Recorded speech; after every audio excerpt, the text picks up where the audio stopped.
अगला वाला जो पॉइंट हम लोगों ने डिस्कस करना है वो है इंटरनल एनर्जी। अगर इंटरनल एनर्जी की बात की जाए बेटा, तो उसके नाम से पता चल रहा है, यानी वो वाली एनर्जी जो कि किसी भी सिस्टम का पार्ट होगी, जो कि किसी भी सिस्टम का हिस्सा होगी, सिस्टम के अंदर मौजूद होगी, वो क्या कहलाएगी बेटा? उसकी इंटरनल एनर्जी। यानी वो एनर्जी जो कि किसी भी सिस्टम का क्या होगी? पार्ट होगी, जो कि किसी भी सिस्टम का हिस्सा होगी, वो क्या कहलाएगी? Internal energy. अब इंटरनल एनर्जी जो है बेटा, अगर हम लोग बात करते हैं टोटल एनर्जी की, तो आपको पता है कि जो टोटल एनर्जी है वो किसके बराबर होती है? Kinetic energy plus potential energy. ये भी आप लोगों ने पढ़ा हुआ है बेटा कि काइनेटिक एनर्जी हम लोग कहते हैं यानी वो एनर्जी जो कि किसकी वजह से होती है?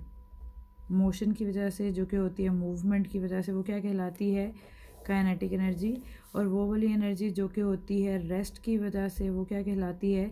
Potential energy. अगर हम लोग बात कर रहे हैं काइनेटिक एनर्जी की, हम लोगों ने कहा कि वो एनर्जी जो कि किसकी वजह से है? मोशन की वजह से। आपको पता है कि वो जो मोशन है वो हो सकती है ट्रांसलेशनल मोशन भी, वो हो सकती है वाइब्रेशनल मोशन भी, या फिर जो है वो हो सकती है रोटेशनल मोशन भी। ट्रांसलेशनल मोशन का आपको पता है कि यानी जो मॉलिक्यूल्स हैं वो किसी भी डायरेक्शन में, किसी भी एक स्पेसिफिक डायरेक्शन में स्ट्रेट लाइन में अगर मूव कर रहे हैं तो वो क्या है? Translational motion. वाइब्रेशनल मोशन की अगर बात की जाए, यानी वो वाली मोशन जिसमें कोई भी जो मॉलिक्यूल है वो अपनी सेंट्रल पोजीशन से थोड़ा सा आगे या फिर थोड़ा सा पीछे, थोड़ा सा लेफ़्ट या फिर थोड़ा सा राइट अगर मूव कर ले, लेफ़्ट मूव कर ले, राइट मूव कर ले, थोड़ा सा आगे या फिर थोड़ा सा पीछे मूव कर ले, तो इसका मतलब, लेकिन वो एट द एंड अपनी सेंट्रल पोजीशन पे ही आए, तो ऐसी जो मोशन है वो क्या कहलाएगी? Vibrational motion. इसी तरह से है कि अगर हम लोग बात करते हैं रोटेशनल मोशन की, तो रोटेशनल मोशन का मतलब है कि कोई भी जैसे जो मॉलिक्यूल है वो अपने ही एक्सिस के इर्द गिर्द अगर रोटेट कर रहा है, अपने ही इर्द गिर्द के अपने ही एक्सिस के इर्द गिर्द घूम रहा है, तो इसका मतलब है वो मोशन क्या होगी? Rotational motion. तो इसका मतलब है हम लोग कह सकते हैं कि काइनेटिक एनर्जी क्या है? किसी भी सिस्टम की वो वाली एनर्जी जो कि होगी उसकी, उसके मॉलिक्यूल्स की ट्रांसलेशनल मोशन की वजह से, रोटेशनल मोशन की वजह से, या फिर वाइब्रेशनल मोशन की वजह से, ऐसी जो एनर्जी है वो क्या कहलाएगी? Kinetic energy. और इसी तरह से अगर हम लोग बात कर रहे हैं पोटेंशियल एनर्जी की, तो हम लोगों ने कहा कि वो एनर्जी जो कि किसकी वजह से होगी? रेस्ट की वजह से होगी, वो एनर्जी क्या कहलाएगी? Potential energy.